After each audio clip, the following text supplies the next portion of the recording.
Bem, irmãos, hoje chegamos na nossa última mensagem da carta de 1 Pedro, lá no capítulo 5, do verso 8 ao verso 14. Então, abra lá, 1 Pedro 5, do verso 8 ao verso 14.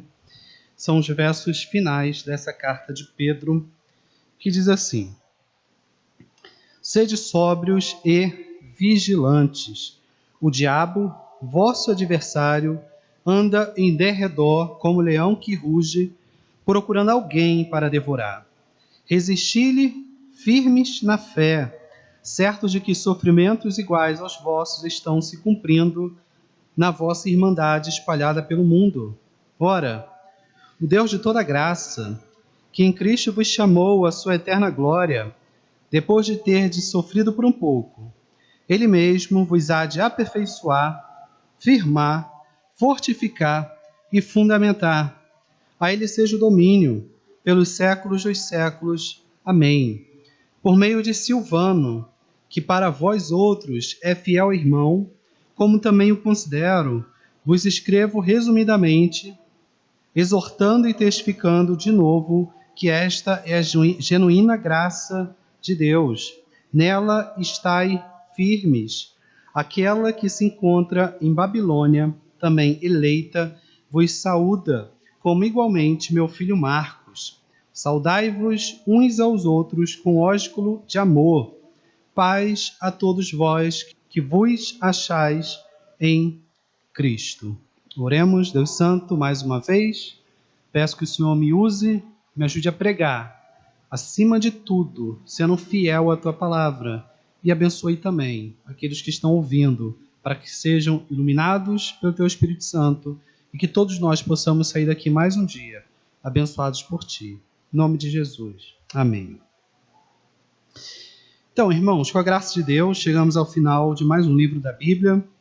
Passamos aqui mais ou menos 4 meses estudando verso a verso essa profunda carta de Pedro. E como pudemos, né, irmãos, aprender a lidar com os nossos próprios sofrimentos? Porque a gente viu aqui como Pedro estava ensinando aqueles irmãos a lidarem com o sofrimento, e ao mesmo tempo a gente pôde aplicar na nossa vida e a gente também aprender como lidar com as nossas dores.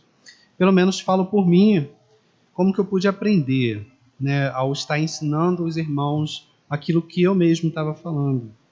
E particularmente creio que essa forma de nós estudarmos a Bíblia, essa forma que a gente está tendo aqui às quartas à noite, aos domingos à noite, verso a verso, faz a gente ver determinados textos de uma forma muito mais clara, né? Sem o contexto a gente não entenderia alguns versos. E passando aqui por vários versos, a gente pôde ver vários textos que de forma isolada a gente acaba interpretando de outra forma. E olhando no contexto inteiro da carta de Pedro, a gente pode ver que como que é rica a Escritura Sagrada e como que a gente pode tirar inúmeros ensinamentos dela, sobretudo dentro do contexto, ensinamentos corretos. E creio que Deus nos abençoou nesse período, pelo menos sou muito grato a Deus. Hoje chegamos nas orientações finais de Pedro para aquele povo em perseguição. Capítulo 5, a gente viu aqui, se inicia com Pedro chamando os pastores, a responsabilidade de ajudar os que sofrem, e ainda dá alguns conselhos de como esses pastores deveriam proceder, não como dominadores, não como pessoas autoritárias, não reclamando daquilo que está fazendo, não agindo de forma gananciosa, etc. O ponto é que depois de escrever aos irmãos, ensinando como que eles devem lutar em meio às dores, físicas sobretudo, Pedro encerra o seu capítulo 5 mostrando o papel da liderança nesse processo também. Depois, como vimos na semana passada, Pedro faz algo que é também muito importante, já que nada adianta dizer para um líder cuidar da igreja que sofre se a própria igreja não se permite ser cuidada, não é? Se essa igreja não aceita ajuda. Por isso Pedro, a partir do verso 5 do capítulo 5, diz que essa igreja deveria se submeter a ajuda dessa liderança. E para a gente chegar nesse entendimento, vimos que essa expressão aí, os mais jovens, à luz do contexto, deve ser interpretada como a igreja, que deveria se submeter aos presbíteros, traduzido aí como os mais velhos. E fechamos o sermão de semana passada falando do perigo da ansiedade, algo extremamente comum em meio às dúvidas do dia seguinte, diante das perseguições, pois a vida daqueles irmãos em perseguição era a esperança de não ser morto no dia seguinte, de não ser capturado nas próximas horas. Então isso de fato gera uma ansiedade. E Pedro fala, não fiquem ansiosos. Diante disso, lancem diante de Deus as vossas ansiedades, porque Deus tem cuidado de vocês, né? Mas Pedro mostrou a eles que a ansiedade é um fruto de um coração orgulhoso, soberbo, prepotente, gostaria de estar no controle de tudo. Porque se ele conseguir dominar o amanhã, ele não tem mais com o que se preocupar. Ele organiza o amanhã de acordo com a vontade dele, não é? Então Pedro conclui dizendo que o ansioso, na verdade, está duvidando que amanhã Deus vai continuar sendo bom na vida dele. Não é à toa que Pedro lembra no verso 6 que a poderosa mão de Deus estava por trás de tudo, não é? E Pedro deseja encerrar sua carta trazendo essa esperança aos irmãos, que Deus não perdeu o controle, apesar de tudo parecer meio obscuro e apesar de o sofrimento ser grande, não é? O convite é: lancem sobre ele a ansiedade, porque ele está com a poderosa mão cuidando de vocês. E assim encerramos semana passada. E hoje, irmãos, a partir desse verso 8 aí, que nós lemos, vemos Pedro abrindo o jogo, por assim dizer, sendo claro agora, ao falar que o principal inimigo dos cristãos naquela perseguição é o diabo. Veja aí no verso 8. Sede sóbrios e vigilantes. O diabo, vosso adversário, anda em derredor, como leão que ruge, procurando alguém para devorar. Pedro aqui revela a identidade do adversário no finalzinho da carta. É como se ele dissesse assim: olha, o tempo todo eu disse que vocês deveriam lutar em oração, numa vida de santificação, mesmo diante das dores, perseguições de Nero, mesmo diante da perseguição do Estado, não é?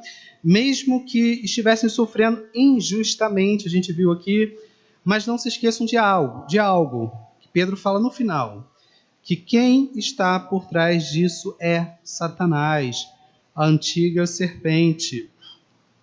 Os ímpios que perseguem vocês são filhos do diabo, segundo a Escritura, e fazem o que seu pai manda. É óbvio, né, irmãos, que a partir de uma permissão divina, já que o próprio Satanás está debaixo da autoridade de Deus e para tudo pede permissão a Deus.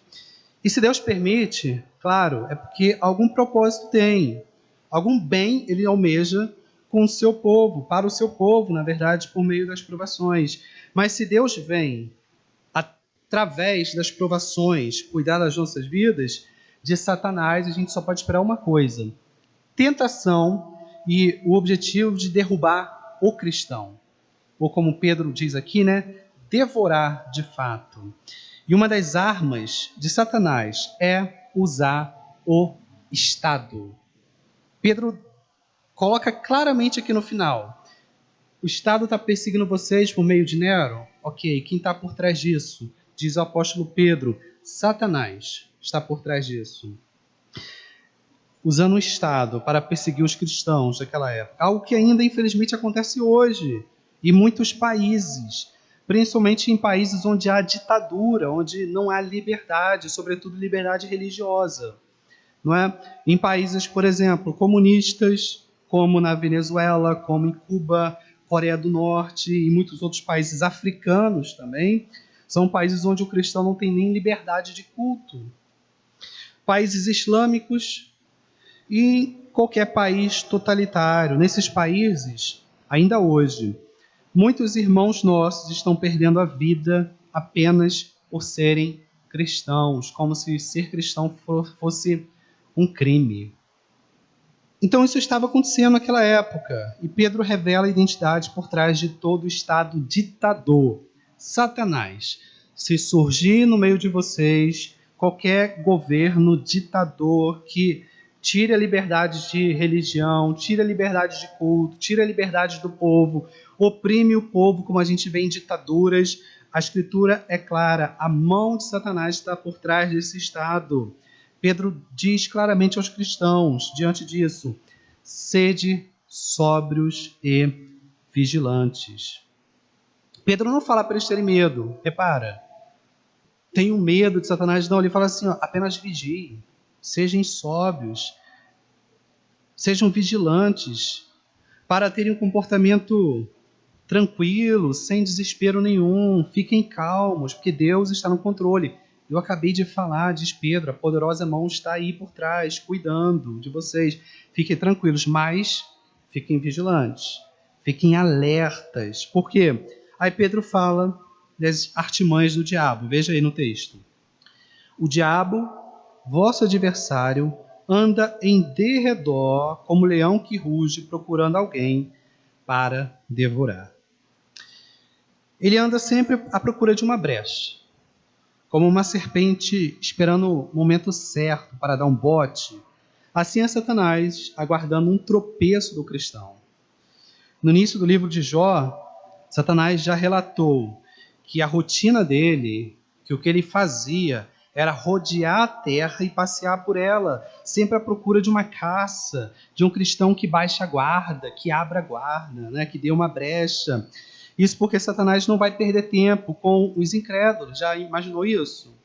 Ele não vai dedicar tempo, por assim dizer, a atazanar a vida do não cristão. O não cristão já está debaixo, não é, do poder dele, por assim dizer. Mas ele vai buscar com todas as suas forças a destruir o cristão. E para isso ele não dorme, não tira férias, não descansa, não tira um cochilo, não pede uma pausa ou arrego, não. Ele vive 24 horas em derredor procurando um vacilo que seja do cristão. Mas veja, uma coisa importante. Satanás é um só. E é claro que ele não é onipresente, ou seja, ele não está em todos os lugares como o nosso Deus. Deus é onipresente, está em todo lugar. Satanás é um anjo que está em um lugar só. Então, como é que ele faz para tentar todos os cristãos? Ele usa os seus servos, que são os demônios, né? Os outros anjos caídos. E a gente não duvida, né, que existem muitos deles, suficiente para tentar, né, todo cristão. Satanás, se a gente for pensar, não é? Ele mesmo, o cabeça, Satanás, ele deve viver tentando derrubar os grandes homens de Deus na face da terra, pois ele sabe muito bem que derrubando os grandes líderes, ele derruba muito mais facilmente as outras pessoas. Mas nós aqui, cristãos comuns, normais, ele deve enviar os demônios, não é, para tentar derrubar a nossa vida, procurando alguma brecha que a gente possa dar. E não se esqueça de algo, eles sabem o nosso ponto fraco. Eles nos veem em nossa vida privada, portanto eles sabem e vão sempre atacar ali. Eles conhecem a nossa vida. Essa é a razão de Pedro dizer, estejam vigilantes. Cuidado com eles. Cuidado porque, mesmo quando eles não encontram brechas durante um tempo, eles agem como leão que ruge. E a comparação aqui é boa, irmãos. Porque o leão, ele não ruge para atacar a presa. Ele primeiro ruge para espantar. E o objetivo do leão é fazer a presa se afastar do seu bando. E quando isso acontece, quando essa presa está sozinha, o leão ataca implacavelmente e devora. Ele ruge para espantar o bando e isolar a presa. Quando ele isola, ele vai e devora. Dificilmente uma presa escapa. O ataque é letal e violento. E olha que detalhe importante, irmãos. É por isso que pessoas desigrejadas, afastadas da comunhão dos santos, são presas fáceis de Satanás e dos demônios, porque elas estão como essas presas afastadas do bando. E Pedro fala no final do verso 6 que isso é muito sério, porque o objetivo de Satanás é devorar. Ele mata, ele é assassino e homicida desde o início. E nenhum cristão deve brincar com isso, porque quando Satanás penetra na brecha, ele vai até o fim para matar a pessoa. Por isso Pedro diz, vigiem. Na sequência, no verso 9, Pedro mostra como devemos vigiar. Veja, resisti-lhe firmes na fé, certos de que sofrimentos iguais aos vossos estão se cumprindo na vossa irmandade espalhada pelo mundo. Em primeiro lugar, ele diz que devemos resistir firmes na fé. Aqui, mais uma vez, devemos entender fé como um conjunto de doutrinas, a mesma coisa que a gente viu aqui no sermão de Judas, fé como um compêndio da teologia, como o Evangelho de Deus, como as verdades da graça. Dito de outra forma, Pedro está mostrando como se derrota Satanás, da mesma forma como Jesus derrotou, que diante da tentação no deserto ele usou a palavra, usou a Bíblia. Portanto, a forma de se manter firme contra as ciladas de Satanás e resistente a Satanás é estando firme na palavra. É isso que Pedro está dizendo aqui. Para que em momento oportuno possamos usar a palavra contra ele. Jesus usou a palavra contra Satanás.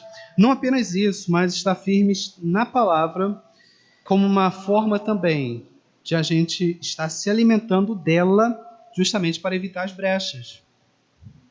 Porque uma vida sem leitura da Bíblia e sem oração é um prato cheio para a queda e uma tentação para que Satanás nos tente. Aplicando aos nossos dias, irmãos, infelizmente, vemos muitas pessoas resistindo, olha só, como Pedro diz, mas não a Satanás, mas a homens, a governos que não são autoritários matando cristãos. Nós vimos isso e ainda vemos algumas pessoas dizendo, eu sou a resistência. Não é? Algo absurdo. Pessoas que querem resistir aos outros, mas não conseguem nem resistir a Satanás. Não conseguem nem resistir aos seus próprios pecados, mas querem resistir a governos que não se apresentam como autoritários, como esse que Pedro coloca aqui. Governo que não se apresenta como um governo ditador que mata cristão. E aí as pessoas, em vez de resistir ao diabo, como Pedro coloca, querem resistir a governo e, na verdade, acaba sucumbindo aos seus próprios pecados. Algo que as pessoas deveriam pensar a respeito. Outra aplicação é em relação à própria palavra de Deus. Porque, veja, muitas pessoas reclamam que não conseguem vencer as tentações de Satanás. Tem gente que fala assim, olha, eu sou tão fraco, eu não consigo vencer as tentações. A carne é fraca, né? As pessoas costumam dar desculpas bíblicas. Até para pecar tem embasamento bíblico. A carne é fraca, então eu não consigo vencer. Mas aí você pergunta para a pessoa, me diga uma coisa, quanto tempo você passa com Deus em oração? Quanto tempo você passa estudando a Bíblia para a sua devoção, para você manter comunhão com Deus? A pessoa vai dizer, eu não consigo ter muito tempo, não consigo estudar muito a palavra. Ora, Pedro diz que a forma de vencer é ficar firme na fé, ou seja, na palavra, na doutrina. Então, como é que a pessoa quer vencer as tentações sem a palavra? É uma contradição. Na verdade, ela se acha forte demais a ponto de achar que consegue vencer de uma outra forma que não seja a forma bíblica. É como se dissesse, não, eu consigo vencer com a força dos meus braços. Mas aí cai, aí fala, pô, eu sou fraco. Mas continua tentando vencer com as forças do próprio braço. Então, assim, é uma incoerência. Como é que a gente vai vencer assim? É impossível. É tentar vencer a tentação com a força do braço. Além disso, Tiago 5,7 vai dizer, Sujeitai-vos, portanto, a Deus, mas resisti ao diabo e ele fugirá de vós. Isto é, antes de resistir ao diabo, a pessoa deve ser totalmente sujeita a Deus, deve ter uma vida totalmente consagrada. Tiago começa, olha, primeiro ponto, sejam sujeitos a Deus. Segundo ponto, resistam ao diabo. Não é? Então, a ordem da Escritura é que, em primeiro lugar, a gente tem que ter uma vida consagrada, uma vida de comunhão, em adoração verdadeira, em oração constante, leitura da palavra, ou seja, uma entrega a Deus, para depois resistir ao diabo, porque apenas assim o cristão pode vencer as tentações. Talvez aí esteja, não é? A resposta de porque muitas pessoas não conseguem vencer seus próprios pecados e porque há brechas para Satanás entrar. Falta de sujeição a Deus em devoção, na palavra e na oração. Porque Satanás odeia um cristão amante da palavra e um cristão que ora.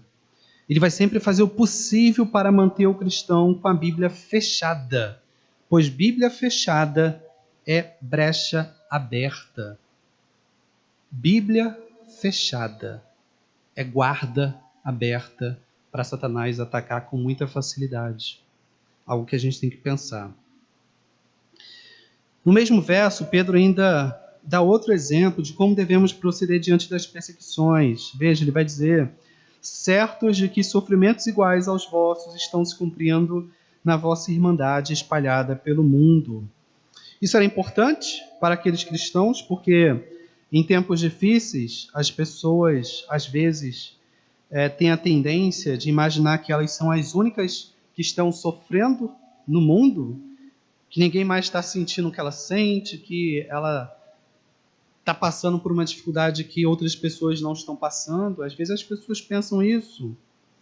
Mas Pedro diz àquele povo e a nós hoje aqui que outras pessoas estão sofrendo também. É como se ele dissesse: não pensem que vocês estão sofrendo sozinhos. Tem muito cristão espalhado pelo mundo afora, sofrendo igual a vocês, talvez da mesma forma ou até pior. Pedro, então, vê que dizer àqueles cristãos que tem mais gente sofrendo seria uma forma de consolar aqueles cristãos, mostrando que tem outros sentindo dor. O apóstolo fala aqui, irmãos, isso porque Satanás adora superdimensionar, dizer assim: não, você está sofrendo demais. Olha como Deus está pegando pesado com você. Isso é estratégia de Satanás. Ele superdimensiona, querendo dizer que o nosso sofrimento é grandioso, não é? Ou ele aumenta a sensação de que a nossa dor é algo que ninguém mais sente. E ele adora diminuir o consolo. Se ele puder, ele diz que só você nesse mundo sofre. Isso para trazer desespero a mim e a você e a todo cristão. Por isso que Pedro levou aquela palavra àqueles irmãos, para que eles não pensassem que só eles estavam sofrendo. Mas Pedro desarma essa estratégia de Satanás ao dizer que muitos outros estão sofrendo também. Pronto, Satanás não vai poder mais tentar vocês nesse sentido. Está na Escritura Sagrada, está aqui para todos nós. É interessante pensar nisso, irmãos, porque tem muitos também com aquilo que podemos chamar de a síndrome de Elias. Não sei se os irmãos já pensaram nisso.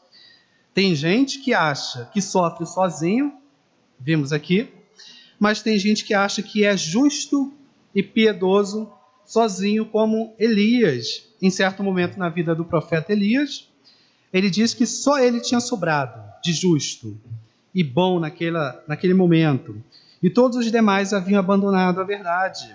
Mas Deus chega para ele e diz: Elias, olha, eu ainda tenho 7.000 que não se dobraram a Baal. Não vem com essa de que você é o bam, é o único bonzão, que é o único santo que sobrou. Não. Tem 7.000 ainda que não se dobraram a Baal. É uma forma de Deus dizer o seguinte: Elias, tem muito cristão aí verdadeiro. Não é só você que está batalhando pela verdade, não é só você que está buscando se santificar. Tem muita gente perseverando por aí, tem muita gente se santificando por aí. Então não se ache a última bolacha do biscoito. Da mesma forma, diz Pedro, não achem que apenas vocês estão sofrendo, é a mesma ideia, pois o cristianismo é vivido em comunidade. Todos sofrem juntos. Todos os verdadeiros cristãos, em alguma medida, também estão buscando a santidade. E, no fim, todos serão glorificados. Verso 10 diz assim: Ora, o Deus de toda graça, que em Cristo vos chamou à sua eterna glória, depois de terdes sofrido por um pouco, Ele mesmo vos há de aperfeiçoar, firmar, fortificar e fundamentar. Aqui é uma espécie de resumo do Evangelho. Porque veja, ora, o Deus de toda graça, a parte inicial. Vocês que estão sofrendo, é como se Pedro dissesse, vocês que estão sofrendo mereciam mais do que o sofrimento. Mereciam a condenação no fogo eterno. Mas eu sou o Deus de toda graça. Por isso salvei vocês. Então, não olhe mais a vida na perspectiva dos sofrimentos físicos, mas com as lentes da graça que garantiu a vocês a salvação eterna. Em seguida diz Pedro, que em Cristo vos chamou a sua eterna glória. Vocês que estão sofrendo, se lembrem também que Jesus Cristo sofreu muito mais.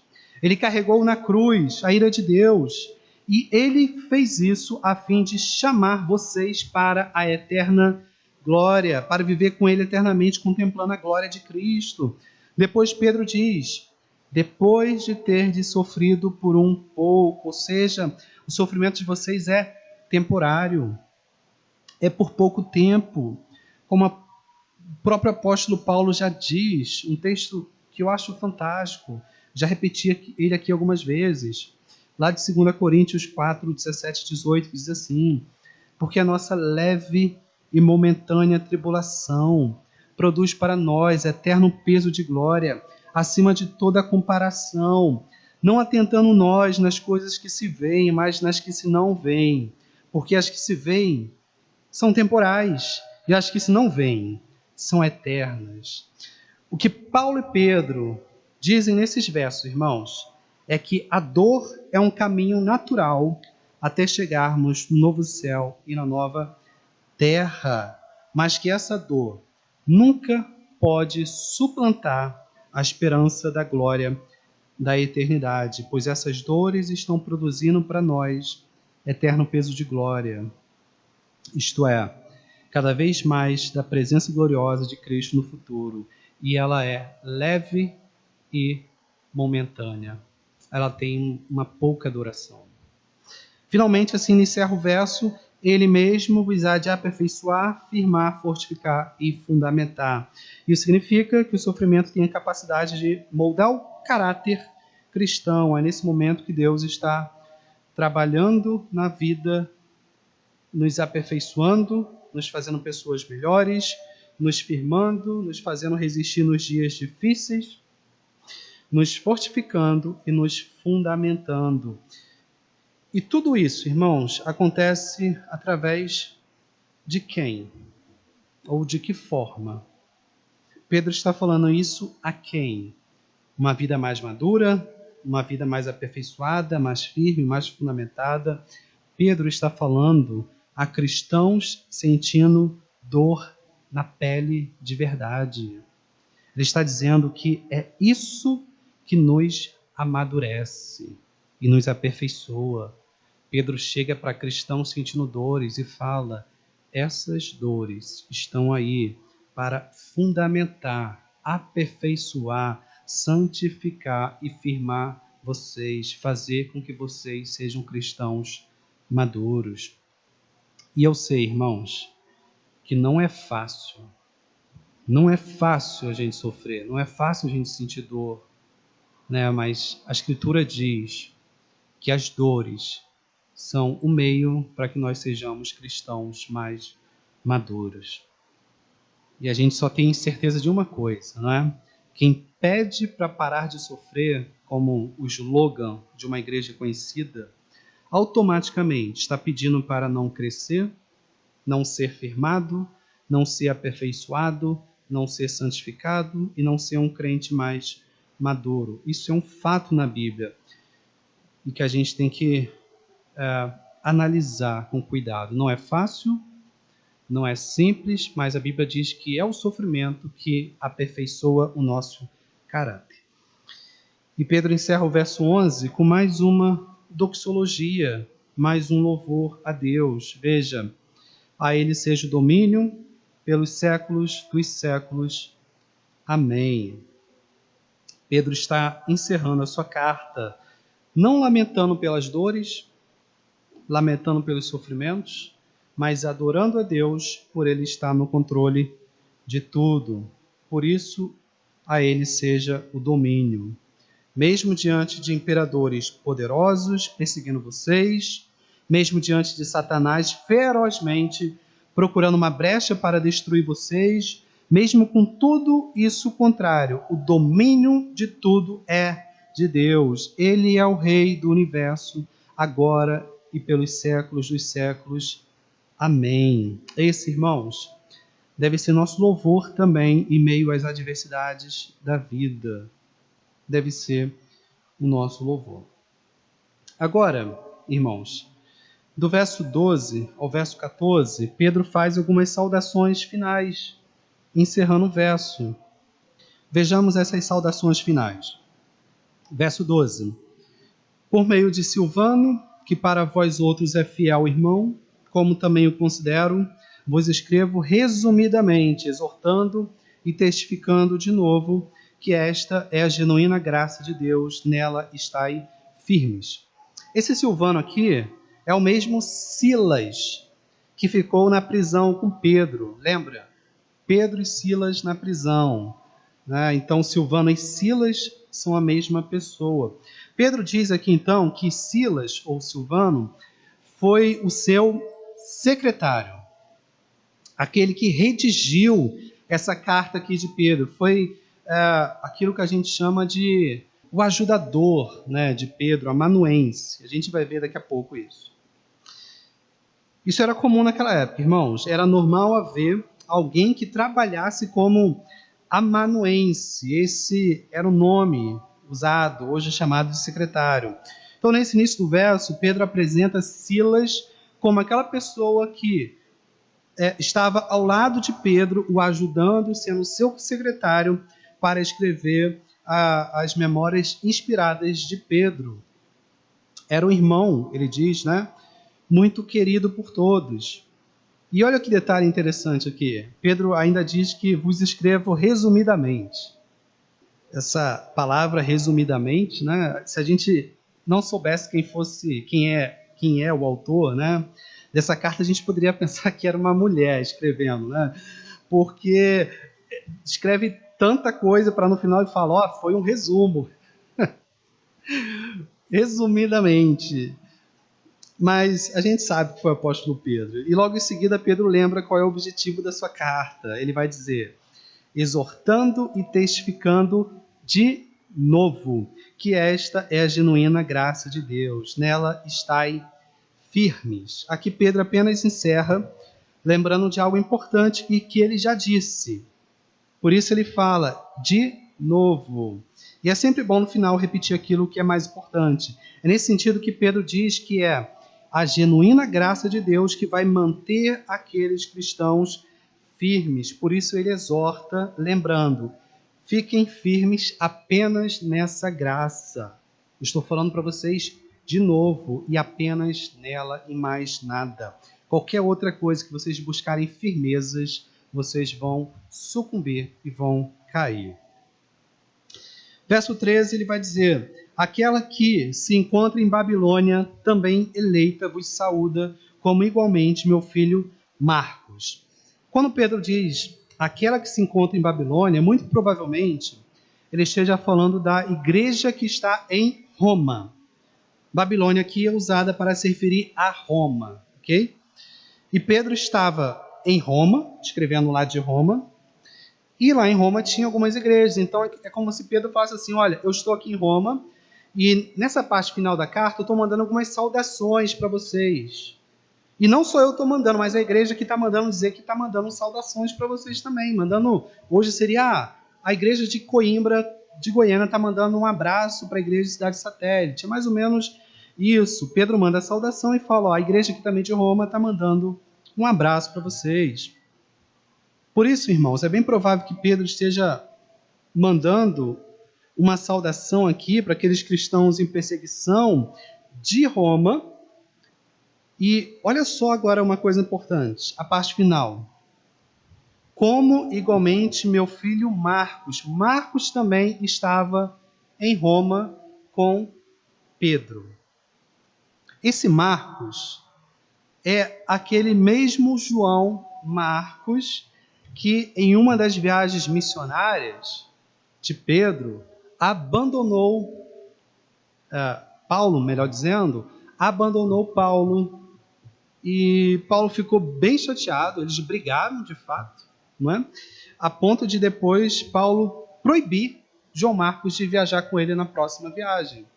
E aí, a partir desse momento, entra Barnabé na história, pega João Marcos, leva para um outro lugar, para outra viagem missionária, e depois disso nós não ouvimos mais sobre o paradeiro de João Marcos. O ponto é, esse João Marcos é aquele que brigou com Paulo, Paulo brigou com ele, e depois se separaram, não é?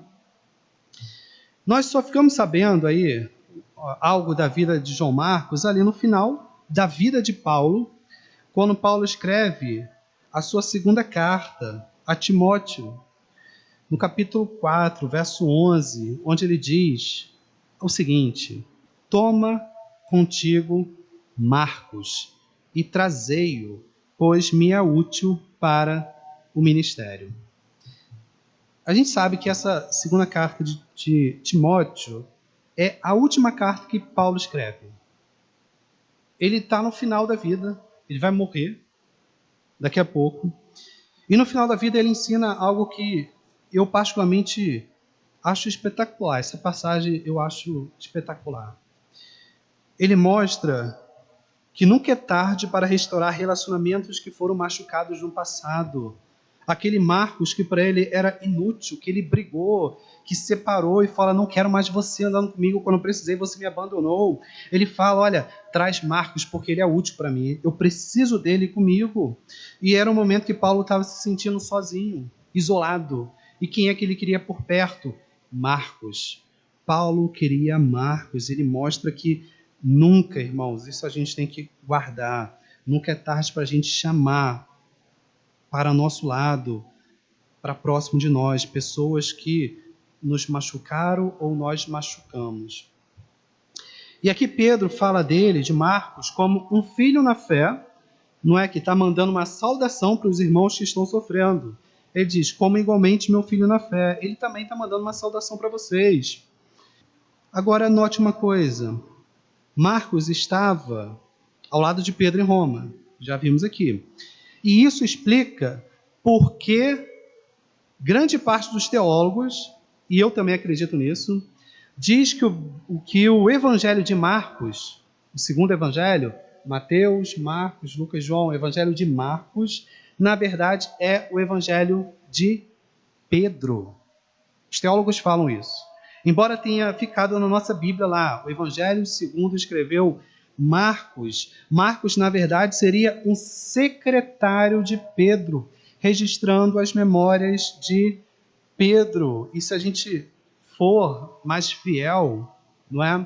A gente poderia dizer, escrever aqui na Bíblia que o Evangelho de Marcos é, na verdade, o Evangelho de Pedro, tendo Marcos como secretário, amanuense, aquela pessoa que registrou as memórias de Pedro, ok? É algo que as pessoas não conhecem muito hoje, não é? Mas é algo importante para a gente saber porque que o Evangelho de Pedro é bem parecido com a carta de Pedro em alguns aspectos, porque foi a mesma pessoa que foi o autor. Por fim, verso 14, diz assim, saudai-vos uns aos outros com ósculo de amor, paz a todos vós que vos achais em Cristo.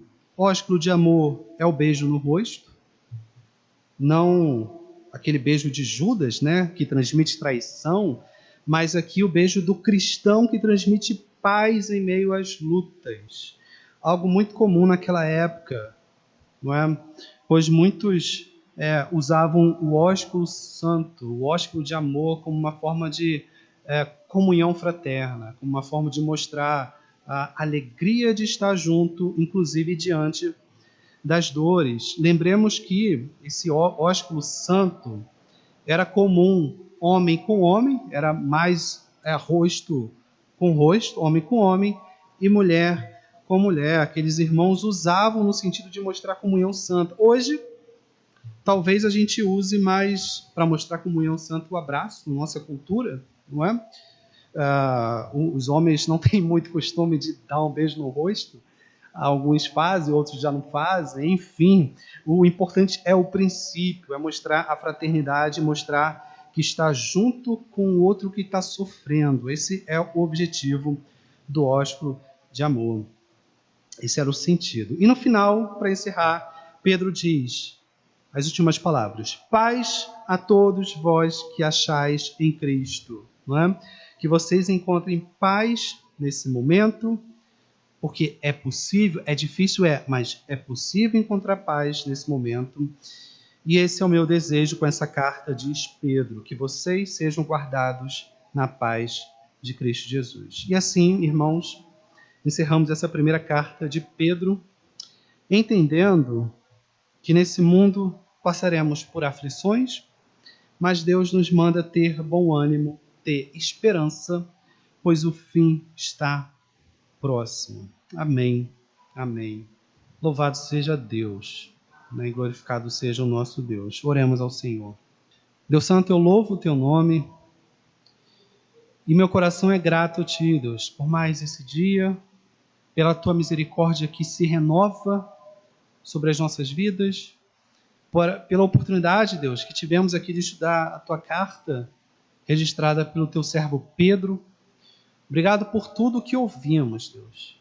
Muitas coisas difíceis de a gente aplicar na nossa vida, mas sabemos que não são impossíveis, Deus, porque temos um Deus poderoso que está ao nosso lado, que é a favor de nós e que põe, Deus, o teu Espírito Santo a nos auxiliar, a nos ajudar a perseverar em meio às nossas dificuldades, às nossas dores. Que nenhum, Deus, desanime, que nenhum cristão venha a desanimar, mas que o Senhor possa estar sempre nos ajudando, nos auxiliando a lutar em meio às nossas dores, em meio às nossas provações. Obrigado pelos meus irmãos aqui, abençoe essa quarta-feira, leva-nos para casa, Deus, protegidos pela Tua presença. Dar-nos um fim de semana abençoado.